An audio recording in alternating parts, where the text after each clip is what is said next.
another exciting edition of the Talking About Cars podcast, where it's all about everybody has a car story. We have a man with us who has a lot of car stories. We're going to talk about that. Of course, we'll get some good stuff coming in. First off, let's introduce everybody on the screen. First, there he is. You know him, you love him. The guy from Great American Auto Scene, my co-host, Hot Rod Bob Beck. Hello, Bob. Hello there, everybody. Yeah, thanks for joining us, which you do anyway, because otherwise I hound you from day to day. I know. And and then, of course, our guest for the day joining us on the show, you know his name. And, of course, this book, you know, I got to tell you, Ed, it's the Legacy of Justice. I always think like I'm talking about a superhero thing. And now, faster than the speed of sound. And the Legacy of Justice himself, Ed Justice Jr., joining us. Ed, thanks for being on the show. Well, thank you for having me. You know, that book, people go, hey, that's a coffee table book. I said, no, it's actually a coffee table. We don't include the legs. So. 6 pounds right here as I hit it into the stand here. Yeah, you know. That's hey, 6 you pounds. know. Yeah. $50 to send it to Australia. Yes, exactly. Yeah. So very good. And it's a cool book. And we're going to look at some of the pictures in it because, frankly, what's a book without pictures? Of course, last time we had Kelly Earnhardt Miller on the show talking about her book, and she had no pictures. And I went, how could you do a book without pictures? Come on. And Ed, I got to say this. The pictures in your book are just awesome. I mean, how does your family take so many pictures? Well, that's a really good question. You know by seeing the book that I am a photographer. I've shot motorsports for 50 years plus. And my dad was actually a very serious photo hobbyist. And that's sort of where I got the bug from. I have albums of World War II pictures that he shot that are amazing. I mean, and it started back, and we go back in the book. It's 100 years of history to today, and we go back to my grandfather, who was an auctioneer, and he owned a camera, and he was also the showbiz side, the salesman.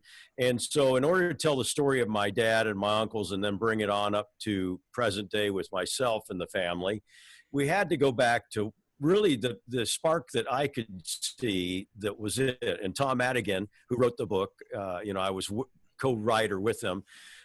He saw that. And my grandfather, being an auctioneer, was one of the few people in society at that time that had a reason to own a camera. And because he needed to shoot pictures of livestock and farms and all that. So he actually owned a camera. And, I have to explain this to people under a certain age, that there was a point in time when a camera was a real luxury item, and it was a very rare thing. And even when I got married some almost 40 plus years ago, we had one friend who owned a video camera, and we asked him to please bring your video camera to the wedding. And so now everybody today with a phone has got a camera, and there's 6 billion of these things in the world. So everybody's got a camera. But my grandfather had a camera, and he would let my dad, my uncles use the camera if they bought the film and if they developed it. And so that's how that started. So, it's amazing the pictures that I was able to draw from. But I also have to say, as I went through life and I'd run across this stuff, I was sort of like a squirrel preparing for winter. I'd squirrel it away somewhere, you know what I mean? And really, frankly, nobody else really cared. And that's how I ended up with all this stuff. Here, let me see if I could show some of these pictures here. Yeah, that's a 1934 amazing. Chevy. That was my grandmother's car. And that's my dad standing next to it. And that car, you can see it's got all the accessories, the eyelids on the headlights and the fog lamps. And I think it's got an Appleton spot on it, which is one of the cool customizer things. That car also is very significant because that was the car that my one uncle got paralyzed in. Got in a wreck and got thrown out of that car about 150 feet and lit on the pavement. And of course, everybody says, "Hey, get up!" And that was the worst thing to do. But he was 21 at the time. That's my dad's. That's my dad's 36 Ford sedan convertible. We own one similar to that today. That's the car that actually he drove from Kansas to California out Route 66. And he's parked next to my Uncle Gus's cafe that he bought with money that was given to him after his paralysis accident. And that's how he made a living. And my dad and my uncle worked there as short order cooks and bussing tables and all that. So yeah, no, the photos are amazing. And trust me, I used a fraction of the photographs that we have. I mean, the archive we have is just off the charts. It's amazing. Wow. Well, I can imagine it. You started going to tracks as a photographer when you were just not even a teen yet. That's right. I got my first camera was a very, very cheap model Polaroid. And I was telling some guys yesterday, I was shooting fake UFO pictures with it. As good as any of the other fake UFO pictures that you saw at the time. You know, I was taking the string and the great thing about that Polaroid, it was just bad enough image quality that it wouldn't show the string and all that. So you want, a good UFO picture can't be really clear. It's, hey, I caught it. So anyway, and then I got my first actual camera was a Konica Auto S2, and I got that when I was about 12. And there's actually pictures from that camera that are in the book, The Snake versus Mongoose. And they're really great shots of Tom McEwen. I shot out to Winter Nationals about 1969 or something like that. Mm-hmm. But when I really got rolling was when I was 14. And by 14, I was actually selling pictures to the magazines as a freelancer. And as I explained to people, it was a completely different time. I know if you try to get a 14-year-old out on the track shooting pictures today, you might have an issue. There's a lot more attorneys today. There's a lot more releases you've got to sign. There's a lot more fear about lawsuits. None of that I had to deal with. And I was going to the races, Bob, as you say, ever since I was able to walk with my dad and my uncles. And when I got involved in the photography, I just was very passionate about trying to emulate those guys that I looked at in Car and Driver, Hot Rod, Road and Track, guys that became my good friends and who I ended up shooting next to for many years. Well, was that a possibility of your career? Is that really what you thought about doing? Or did you always know in the back of your mind eventually you're going to yoin the family business? Well, I'll make this question, the answer as short as possible.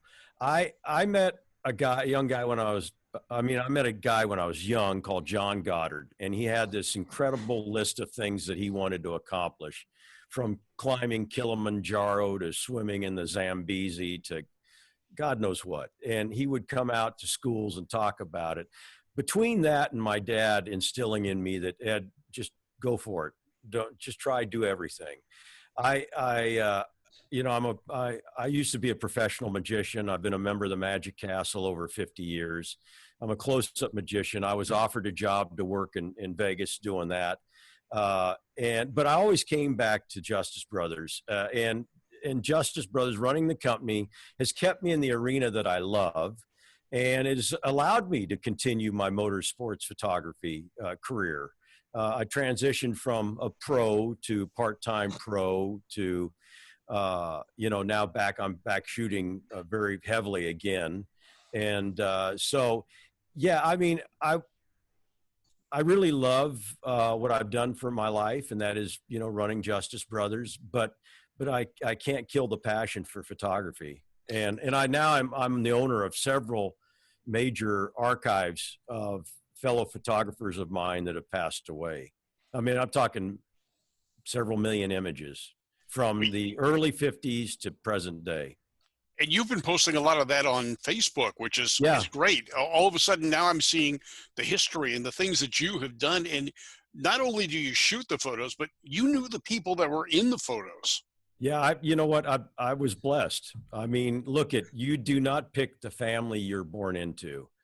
Okay. I mean, you have no control over that. And I was blessed. And, but then again, having lived long enough in life now, I realized that I was smart enough to seize the opportunity and do it in the right way and not just ride the wave, become part of the wave, I guess. And yeah, I enjoy it. I got induced into doing Instagram by a fellow videographer. He used to be the producer of Jay Leno's Garage when it started online, and he won an Emmy. Robert Angelo's his name. And he does a lot of great work today. And he told me, he said, why aren't you on Instagram? I mean, God, you being the photographer, that's just a perfect venue for you. So I started the account, and, Instagram originally started as a place where you're only supposed to post pictures that you took. Well, it's not that anymore. People are borrowing pictures from everywhere. And while I don't have a problem with that, sometimes it's flat out just theft. It's like I can't use a Beatles song on my YouTube video for obvious reasons. You know what I mean? So anyway, I've transitioned. I started, Bob, quite a while ago doing what I call long form posting.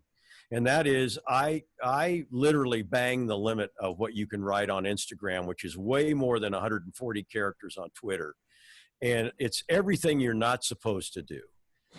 But I found that there's a certain audience for that. And look, there's no money in this for me, and it's quite a commitment.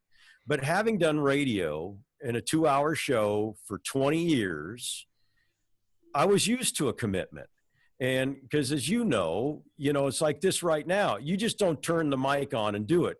There's a certain amount of prep work, research, et cetera, if you're a pro, that you have to do. And a lot of people, they start blog sites, and you go on, you look at a lot of these blog sites, and the last time they posted was 2016, 2014. It wears most people out because they don't have the discipline.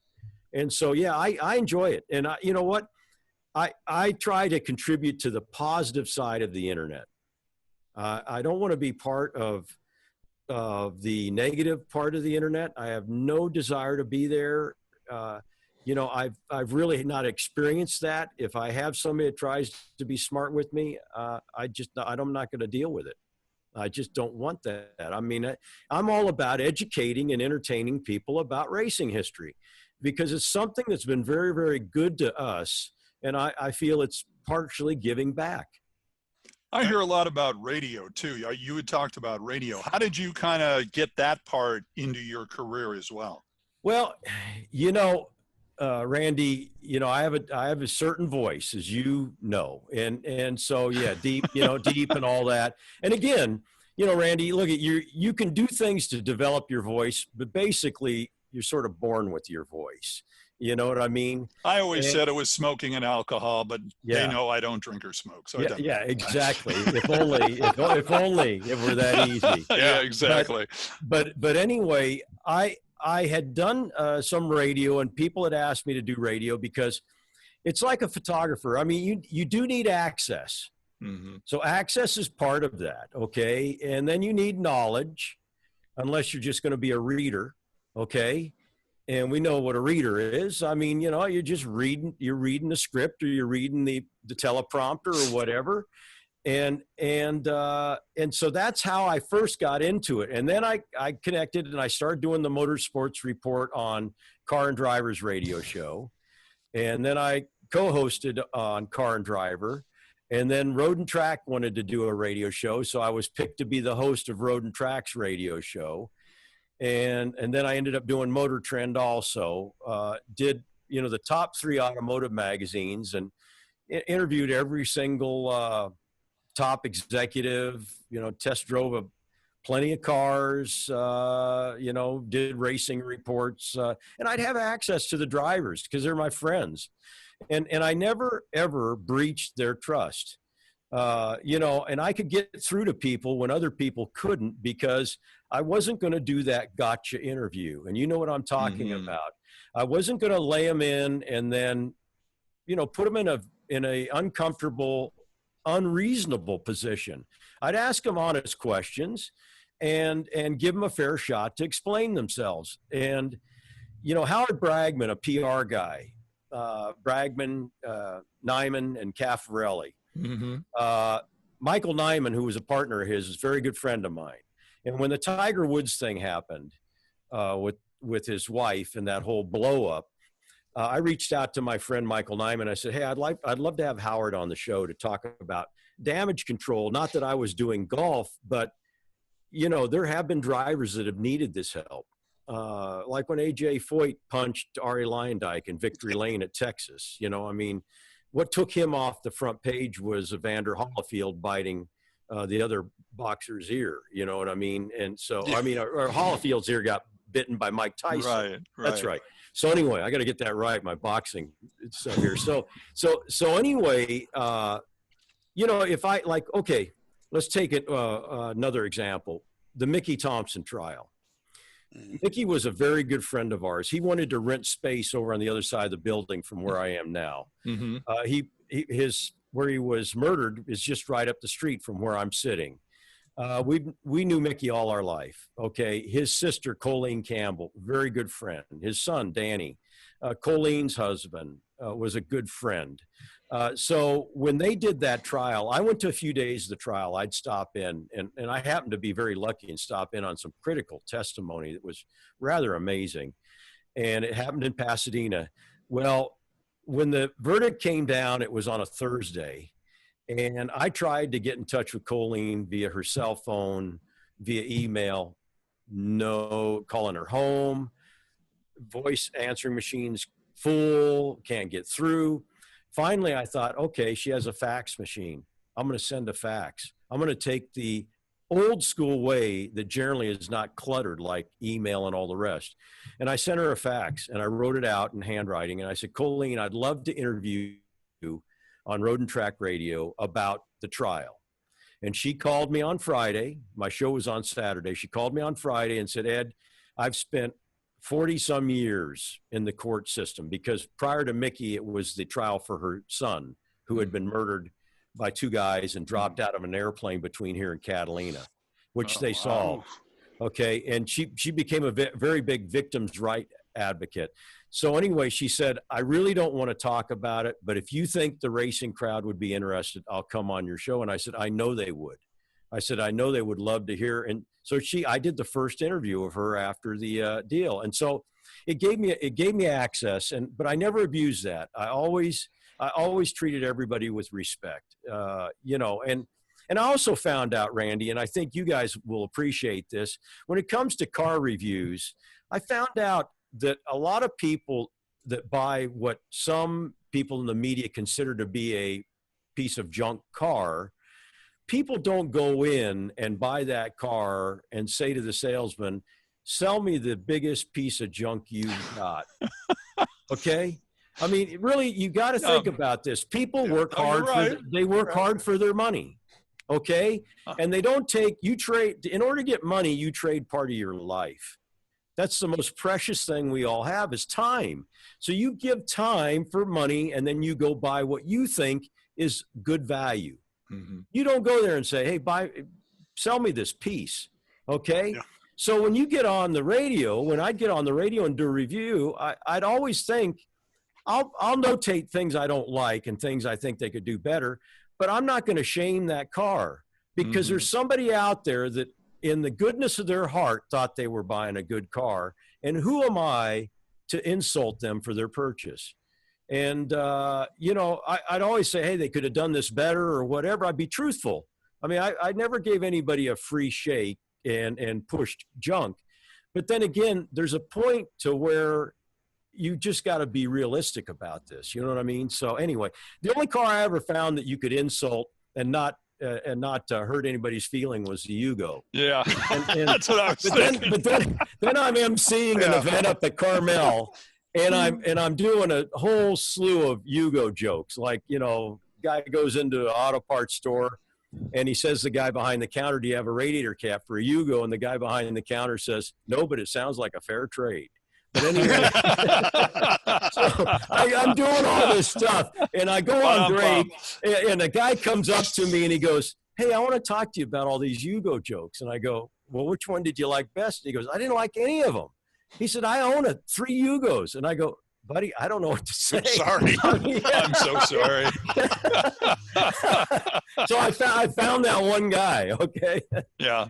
Well, that's a pardonable offense, though. And what have we learned, by the way, listeners? We have learned that, of course, a fax machine in the journalism sense is always usable for a good reason. See, it's that kind of out of the box thinking that will get you the story versus not getting you the story and going, gosh, he hasn't sent me an email back. He hasn't sent me a text back. You got to start thinking outside the box.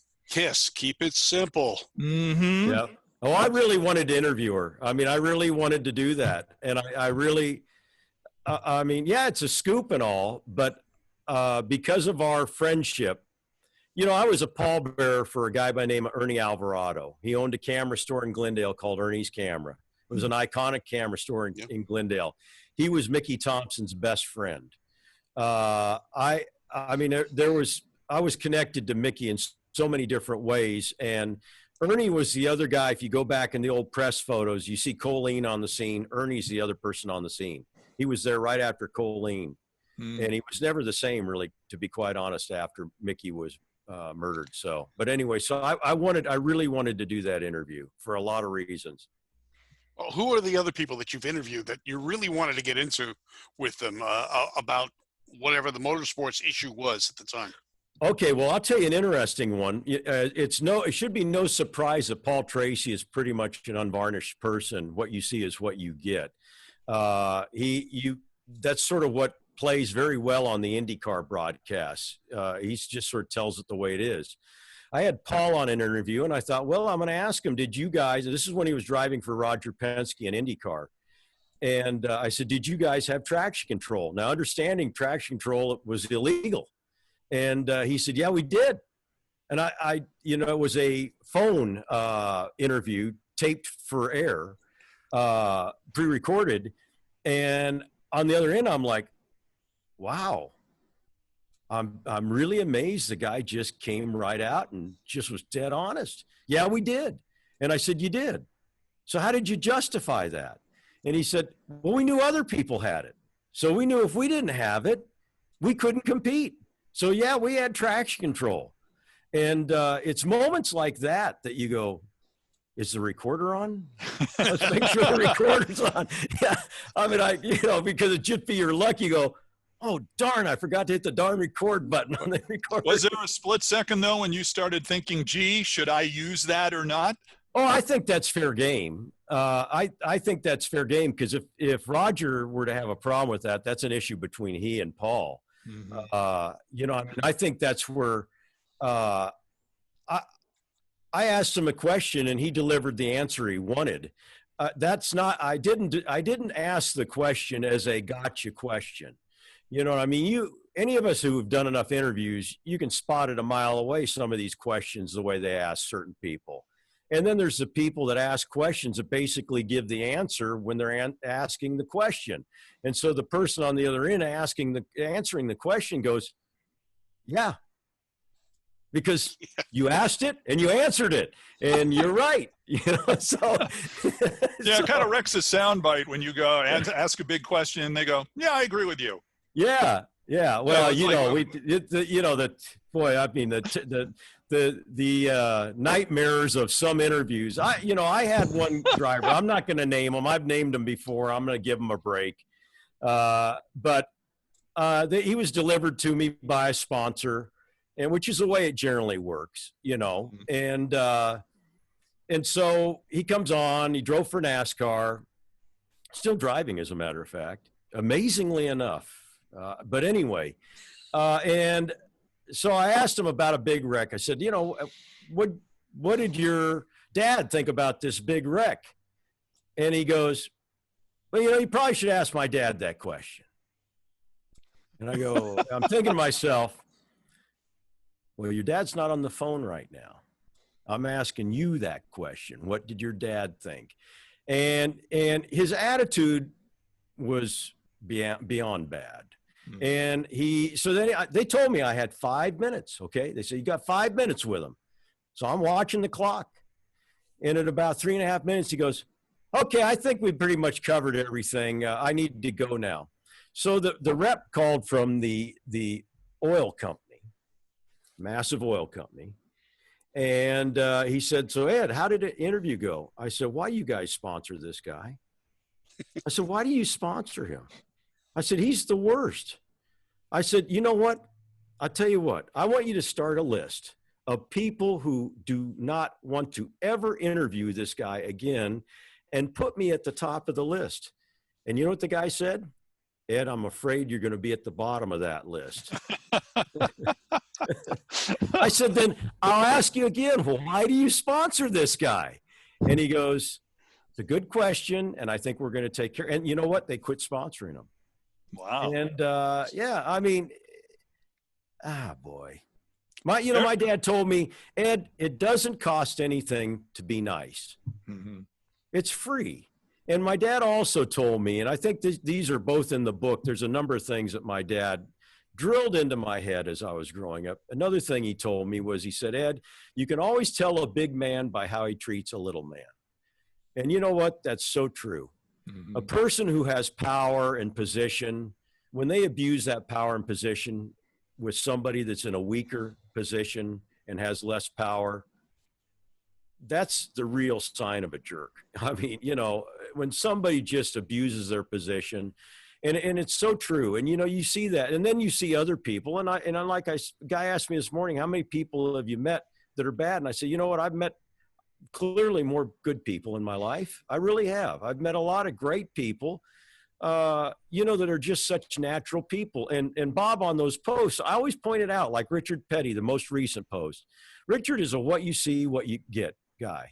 Richard's always been gracious. He's always been very congenial.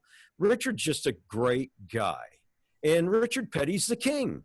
I mean, he holds all the records. He'll always be at the top of the pyramid for me. And not to take away from other guys, but Dan Gurney, really, really great guy. Parnelli Jones, great guy.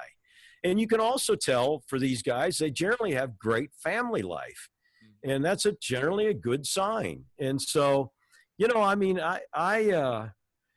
the number of bad interviews I had, I can count on one hand, thankfully. And you know, that's a good thing.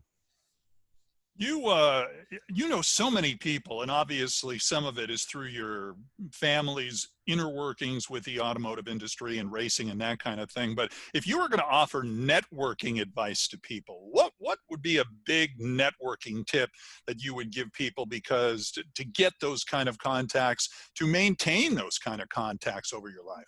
Well, you know, trust is everything, and credibility is everything. And both of those things are not something that you get overnight, but they can be removed overnight. You know, my dad used to say, one black spot erases 100 white ones, or 1,000 white ones, or whatever. And to me, when you gain somebody's trust and you gain somebody's confidence, you do everything in your power to never breach that. And I, you know, in the early part of my life, I was very lucky to be around a lot of really great people that I observed how they lived and how they acted, and it rubbed off on me. Jim Gilmore was a great guy, A.J. Foyt's sponsor. He was a great letter writer, and he would always send notes. And that, I still have his letters. I've got in my office, I've probably got 20 binders of letters, memorable letters from people that I've gotten over the years. And this is where I think the letter still has incredible power versus email or a simple note card or whatever. And I tutor young drivers, if they really want to make an impression, send a handwritten letter. So much more personal, so much shows that you took the time versus just jotting something out on your phone and hitting send. I mean, you get 1 million of those a day, and they mean nothing. It's just chatter anymore. And so I've always, I've always made it a point that if somebody says, hey, do you know such and such? If I say I know them, in my mind, I set this bar. That means that if they go to that person and they say, hey, Ed Justice said he knows you, they're not going to go, huh, Ed Justice. Meaning they're going to go, yeah, I know Ed. And I don't say I know somebody unless I know, because if they don't know me, then my credibility with that person, not the driver per se or the person, but the person who asked them, my credibility goes down. So, your word is your bond is the old school way. And, I do agree with contracts are only written to keep dishonest people honest. Honest people don't need contracts. They really don't. And we become a very contract world because people don't trust people because they've been stabbed in the back or whatever. And, I tell young people, look, you find bad people, identify them quick and move on. Identify them quick and move on. Just don't deal with them.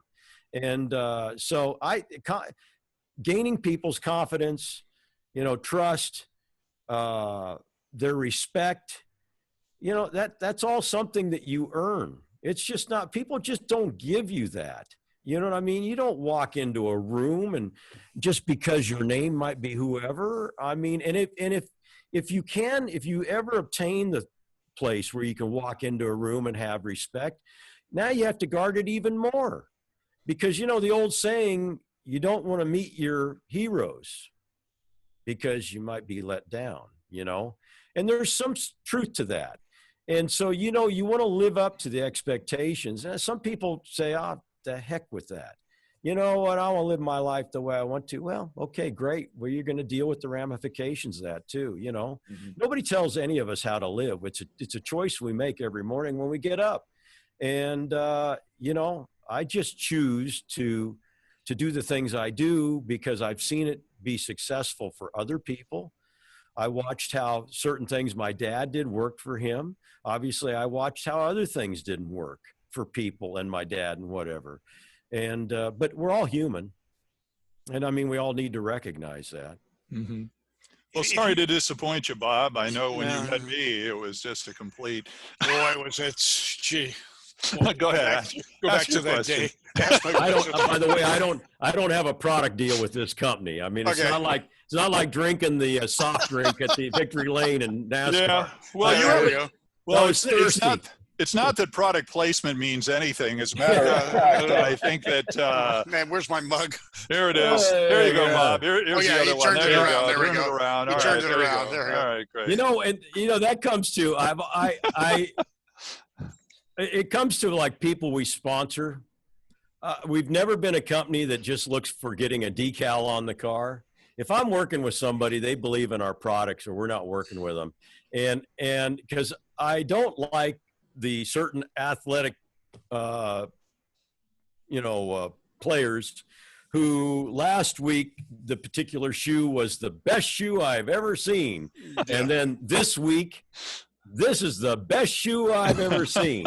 And then you go, well, what's it going to be next week? I mean, it could be another shoe. Yeah. Right. All right. If you had a choice of motorsports, you've been involved, you've taken photographs in just about every type of wheeled racing action. What would be your most favorite of those? Well, that's a question I get asked a lot, and I can't really answer. I can tell you, I really, number one, I try to get people who are, say, 100% NASCAR fan to go to an IndyCar race. And I try to get them to go to a drag race. And I try to get them to go to a road race and vice versa in all the other forms. I try to get people to take at least one bite of the apple of all the forms. Because it's always a revelation, Bob, as you well know, when you take somebody who's never been to a drag race and stand them down by the starting line. I mean, it's like a life-changing experience for most of these people. I like them all. I really, truly like them all. Now, if you asked me from a photographer's standpoint, well, I can give you the pros and cons on some of them. Drag racing is probably the least exciting for the average Joe photographer. You can shoot pictures from the grandstand, and you can get decent pictures from the grandstand. I do as a pro. But then again, they're going to be somewhat routine. Now, the vintage races, obviously, they're better. And then you've got the pictures in the pits. And then if you're shooting headshots of the celebrities, the drivers, there's always an opportunity to do that. Indianapolis, oval racing, you're limited again, like stock car. And particularly if you don't have a pit credential, for the average Joe, that eliminates a big part of the domain of the photographer. Road racing, now drag racing, you can go in the pits, and that's where you get the headshots and all that. Road racing, frankly, probably presents the greatest opportunity for the Joe average public photographer, because at certain tracks, Mid-Ohio not being one, Mid-Ohio is a great example of some guy that was selling fence showed up in Ohio one day. and I want to tell you something. I want to hire that guy, because even for the pros, it is, they put fence where they don't need fence. And it's just absolutely crazy. And then they cut the photo holes, and the photo holes are either for 6 foot whatever photographers, or they're for 4 foot whatever photographers. And the 4 foot whatever hole is too high when you're on your knees. And so you got to squat. But anyway, but you go to a track like Road America in Elkhart Lake, Wisconsin, Laguna Seca, WeatherTech Raceway, Laguna Seca in Carmel, Monterey, Watkins Glen, Road Atlanta. Those are unbelievably great venues for a in photo enthusiasts.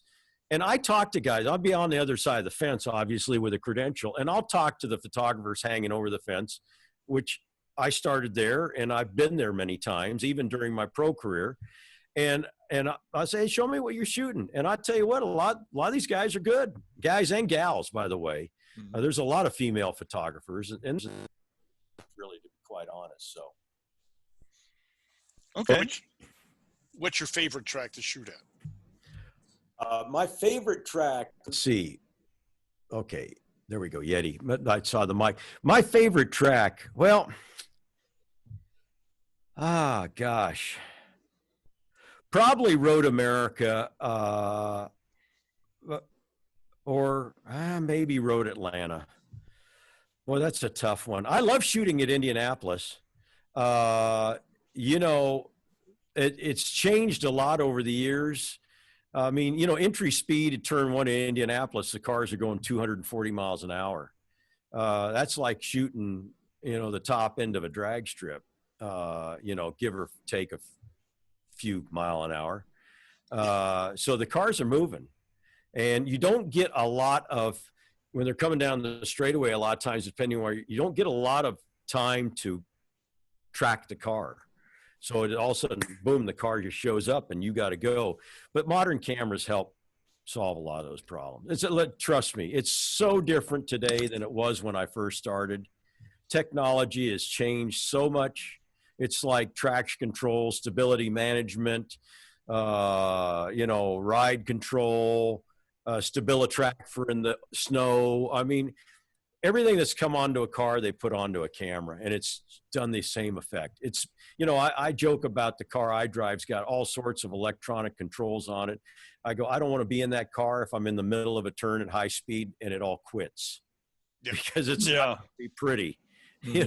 All of a sudden it's going to say, okay, Ed, show us what you can do. If memory serves me correctly, you raced go-karts for a while. Yeah. I had a quarter midget, and then, that all got stopped. I had the quarter midget, that got stopped, and then I went back into go-karts when I got older. But my early career got stopped due to 10 pro drivers a year getting killed back then. And between my mom and dad, they didn't want their son to be one of those, because, back in the day, the 50s, 60s, and prior to that, 10 of the top drivers would get killed every year. Mm-hmm. And it didn't matter if you were the best or you were the worst. If it was your turn to die that weekend, that was it. There you go. I've got that quarter midget, and I have that jacket. And and I have that magazine, and yeah, it's evidence that we don't throw away much in our family. Horners, good. Here's breaking news. And the Justice family are Horners. Yeah, but you've got a great building right alongside your main building, where a lot of this is on display for people. Yes, it is. Yeah. Now, obviously, COVID right now has changed that, but we're hoping we get back to normal sometime in the next decade.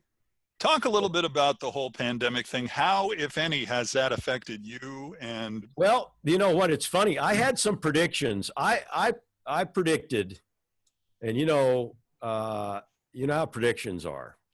If you're a psychic, you make sure you make enough of them so you got plenty to claim that you were right, and you forget about the ones you were wrong, right? So when you go and you make one prediction, I thought the economic effect would be somewhere between 9/11 and 2008. But that was before I knew that it was not going to be a shutdown just to flatten the curve, that it's become something else now. And so I would not have made that prediction. But let's talk specifically on the car market. When this first happened, I said to everybody here, I said, you watch. This is going to change the way people look at personal ownership of vehicles. You want to be riding Metrolink or any sort of mass transit right now. You want to be hopping in an Uber or a Lyft right now. Mm-mm. And that's what happened. And you know what? Personal transportation now is all of a sudden a great idea. Just like reusable grocery bags, they're not such a great idea. And now Starbucks, they don't want you to use the reusable container, and all the other people. It's not a Starbucks thing. It's a CDC thing, okay? Mm-hmm. And so maybe a lot of that stuff we were doing was smart for a reason. Wow, imagine that. So anyway, what's happened in the car market, that some manufacturers, some dealers are having a problem with shortage of vehicles due to the factory shutting down. So they're dealing with that. But on the other hand, a lot of the people that got incentive money, you know, the handout money, whatever, I forget the technical name, to stimulate the economy, have taken that money and put it towards buying cars. So new car sales are actually doing very, very well. Mm-hmm. And our business is doing very, very well because people are also, on the other hand, besides buying new cars, keeping better shape of their car, and they're driving their car because, you know, what's interesting to see is this has affected people across society in varying degrees, all the way from people who wear a mask every moment they're outside and gloves to people who don't. Okay. And frankly, I don't know who's right and I don't know who's wrong. Okay. And that's your choice.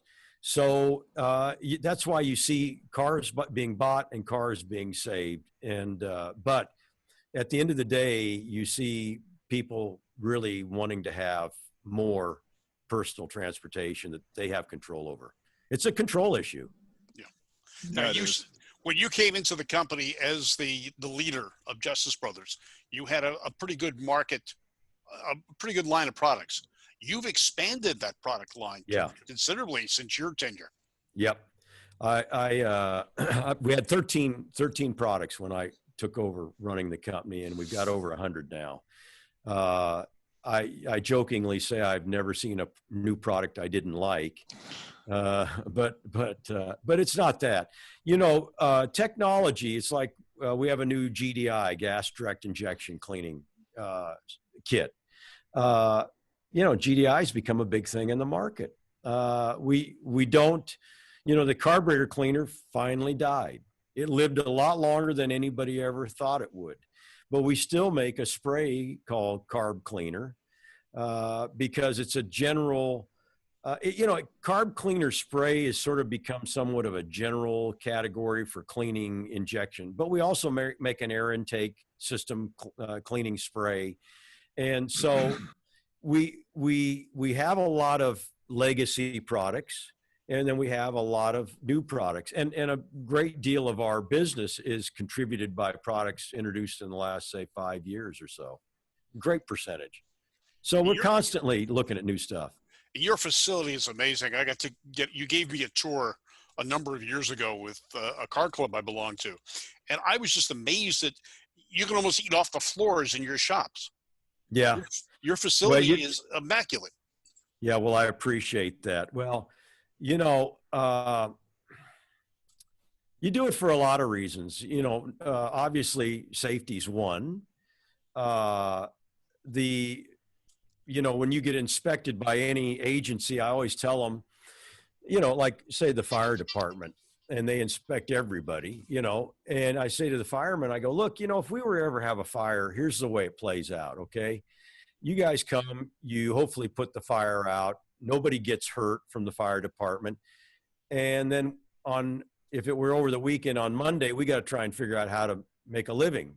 But you go back to firehouse and you still have a living. So when you come in here, I hope you understand that I look at it that I have a greater motivation to prevent this fire than you do. Now, obviously, some places they go into, people don't feel that way, but we're the first persons who's going to feel the loss. And so, you know, we put in explosion-proof motors in places we don't even need them. You know, which when you fire that electric motor up, most electric motors will have a spark, and that can be a point of ignition. And so we use air pumps. And see, my one uncle Zeke was a big part of the engineering of that, and being a race car fabricator and all that. I mean, and being raised under that, we've always taken that approach. You know, racers are pretty good at figuring out problems in the heat of the battle and to win. And, you know, a car comes rolling into the pits in a 24-hour race, and you still are looking that you might have a chance to win. Duct tape and a lot of other stuff comes into play. And, you know, you get the job done. And so it's like the battlefield. You know, I mean, you don't have time to get it right. You got to win the war. So, but yeah, and it's something that I constantly am saying, picking up paper, you know, et cetera, et cetera. I appreciate that. I worked at a fast food restaurant, and I was part of the opening crew. And I can tell you, within the first day, you had to slide your feet on the floor because it was so slippery. I mean, within one day. And, you know, we deal with a lot of people that come into our facilities, and particularly in today's world, you know, they notice that, yeah, you can walk and you're not going to track some grease somewhere or whatever. So, yeah, thank you, Bob. We work hard at that. I appreciate it. And something just came over the line here. I'm just looking. According to Bleacher Report, you heard the story about Bubba Wallace and the whole noose thing and that Yes. thing out. And so according to Bleacher Report, FBI says noose found in NASCAR driver Bubba Wallace's garage and been there as early as October 2019. So apparently this thing isn't a new thing that they found.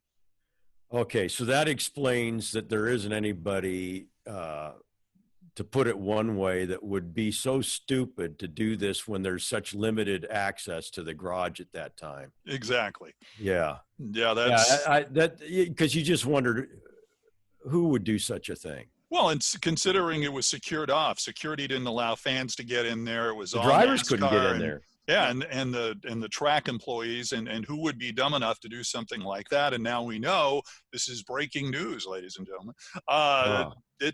That apparently is what the FBI is saying. So well, you knew there was a camera somewhere, but boy, there's, you know what? For that answer, there's so many more questions that come up that there'll be a lot of people asking what I'm thinking right now.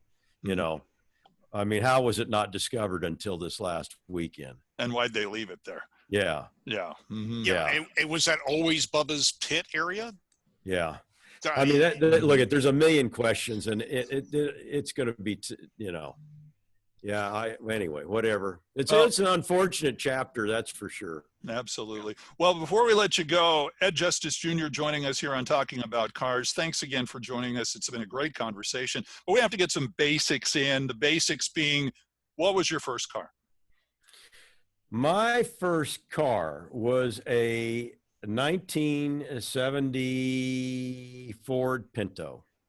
Well, actually, I take that back. It was a Ford van. The Pinto was second. Okay, the Ford van was first. The Pinto was in the van. Everybody, I forgot about my Ford van. How could I forget about that? Everybody wanted a van at that time, okay? I was driving a lot, and that Ford van couldn't pass a gas station. and, and I didn't care how cool the van was. I said, I got to get rid of this van. And so I bought a Ford Pinto, put an Isky cam in that 2000 cc motor, and put a set of Firestone, not for street use, wide tires in the back of that thing, jacked it up. And the Ford van I had for about 6 months, and it was eating money that I didn't even have. I mean, that thing was it all dressed up? Did you have the water-filled mattress in the back, or the whole thing? No, that was later in my VW bus. Okay, Yeah. Very good. Okay, all the cars you've had, what is the one car that got away that you wish you could get back? Oh boy. You know, I don't know. I mean, I bought a 914 4-cylinder, I'll qualify that, in 1972. Porsche, okay. Yeah. And Porsche 914. Looks like a sardine can. It has a front and a rear trunk. The engine's in the middle. It's the same weight distribution as the Cayman and the Boxster today, 45, 55% weight distribution. Very great handling car. I met my wife when I was driving that car. We dated in that car, but I still own that car, thanks to my wife. So when I wanted to sell it for the money, and we needed the money drastically, trust me, when we were first married, and I could have gotten about $3,500 for it. She goes, no, we don't need the money that bad. Complete role reversal compared to a lot of times, for sure, where, a lot of times, hey, why don't you get rid of that car? And the guy's going, no, it's so essential to our life, But anyway, so I can't really say, the car that I tell everybody, and I own an 88 911 Turbo, or a 930 it's called. My dad wanted me to sell that car. And that's the only car we ever got in an argument over. And he goes, what are you going to do with it? And I go, well, it's only worth 30 grand at the time. And I said, people are paying 30 grand for Toyotas. I'm not going to sell the car. And he goes, oh, you need to sell that car. And I go, I'm not selling the car. It's just not happening. And I wish I had bought my friends for 30 grand, because I have a red one. He had a black one. And, those cars got all the way up to $250,000 about a year ago, and now they're down 100 whatever. But so that I would have regretted that big time had I sold that car. Absolutely. Big time. Yeah. Give me, but I can't really say, again, comes back to, we don't throw away much and we don't sell much. It's a lifetime love affair, man, if you come into this deal. We're going to have to play this episode for my wife. Yeah, exactly. So coming up, we're going to talk with Ed. And if you are a patron of ours and you go to patreon.com and become a patron of our show, Two Tired Guys Productions, we will have Ed talking a little bit about not only cars he wants someday. What? Oh, that one. Yeah. Duck. Two Tired Guys. Duck. Duck. There you go. I don't know which way to duck. No, you're fine. I can hear the Incoming. crackling of your back now. So that's it. And Ed will be joining us on that. So make sure you join us for us on patreon.com. So that'll be fun. Ed, we thank you so much for joining us. I do want to, before you go, show a couple other picks here. And what helps sell a podcast more than things that are on fire? Okay, things that are on fire. Yep, let's see here. You have some really good things on fire picks. Now that I'm in. Yeah, I can give you a little bit about the on fire. This is the Joey Chitwood one. Oh, okay. That's good. That's a great shot. That was out of my dad's archive. And this, of course, this is before they had a lot of safety features. Yes. Oh yeah. Hate to be in the front seat of that other car, but I would imagine that's the real deal there. Mm-hmm. And let's see, there was another really good one. Chitwood used to put on some great shows. Oh yeah. Joey Chitwood. Yeah. Yeah. I got to know Joey Chitwood.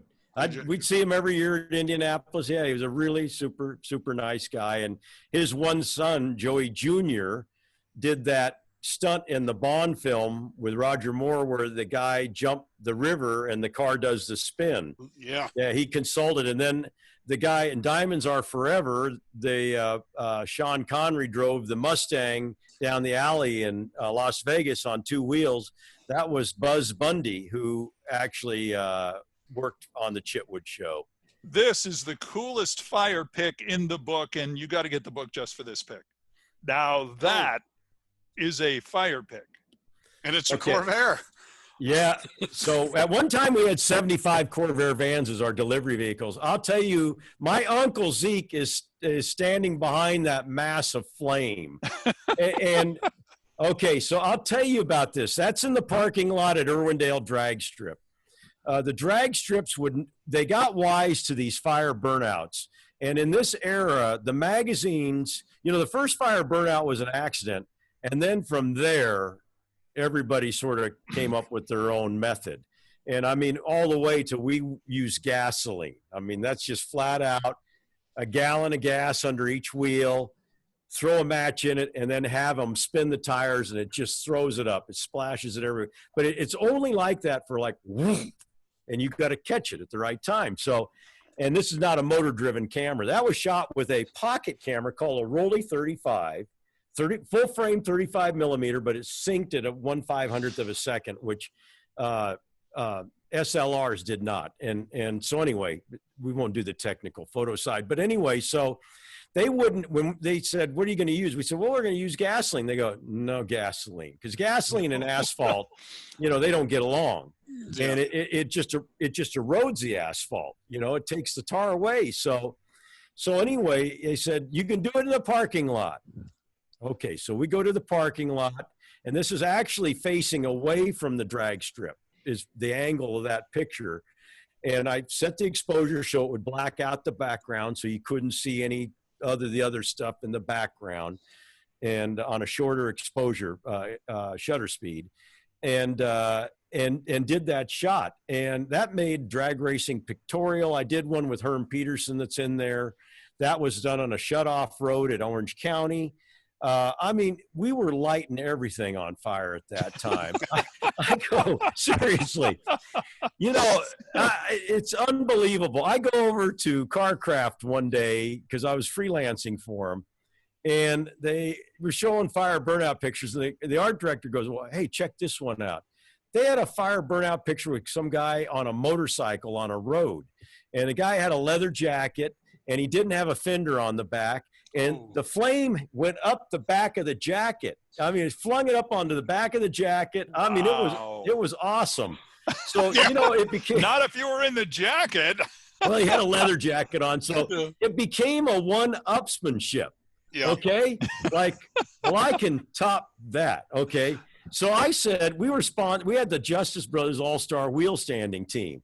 And I said, we wanted to do a wheel standing burnout, but that was with the wheels all on the ground. And when they tried to do it, they couldn't get the traction to get the vehicle up. So I got with Chuck Poole one night with the Chuck wagon, and we're in the parking lot now at Orange County, different racetrack, same scenario. And I said to Chuck, I said, well, how about this? How about we pour a whole bunch of gas down, we light it, you come down and you drive through it. And I said, and I'll snap the picture right as you drive through. Again, one shot, trying to time it right. And he goes, yeah, no danger in that. What could possibly go wrong? Yeah, there's no danger in that. And really, frankly, to be quite honest, there really probably wasn't. It sounds worse than it.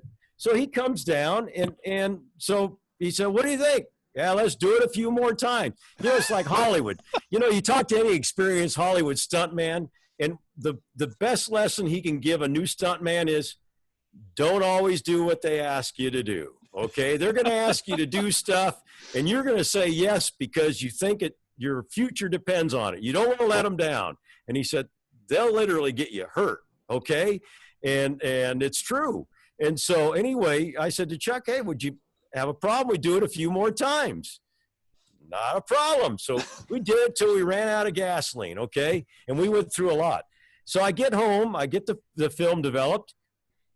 One of the shots, exactly what I was looking for.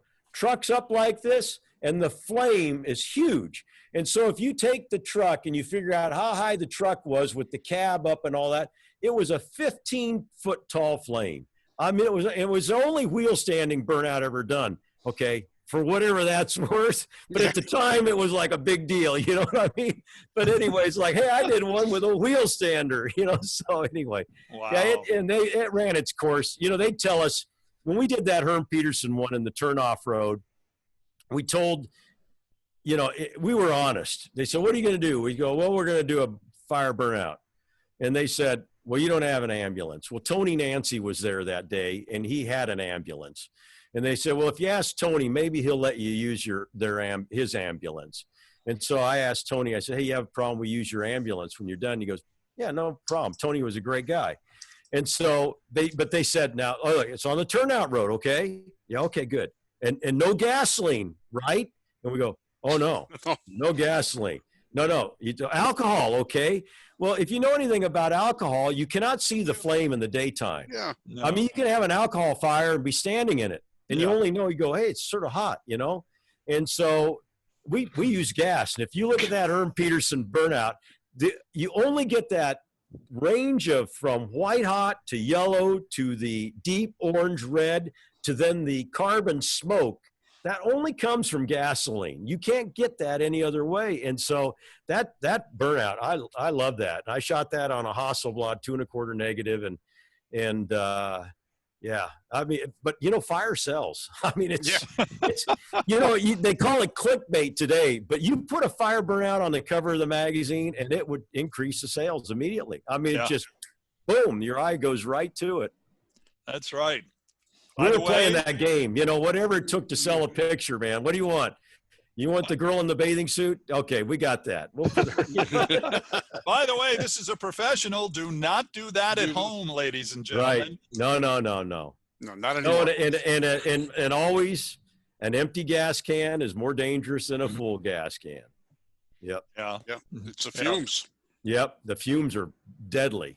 And Justice I'll tell you a story about A.J. Foyt one time with a pile of trash next to the home he was building at Lake Travis with gasoline on a hot Texas day. Oh boy. You will not believe this story. And it was me and him. And you know. Wait. Yeah. Save that story. We'll do it on our Patreon thing. Okay. All right. All right. Save the now. If you want to hear that, you have to become patrons of the show. See, this will be worth the while. Anyway, Ed Justice Jr., thank you. Don't forget to listen to our audio podcasts on radio.com and knx1070.com. Watch our video podcasts on our new Two Tired Guys, right behind Bob there, Two Tired Guys production channel. Subscribe to both and follow us on social media. Become a Two Tired Guys Patreon. Make that become a Two Tired Guys patron on patreon.com, and you'll be able to hear that story that Ed just teased right there. So until next time, I'm Randy, that's Bob, that's Ed. Thanks for joining us as we've had some fun talking about cars. We'll see you later.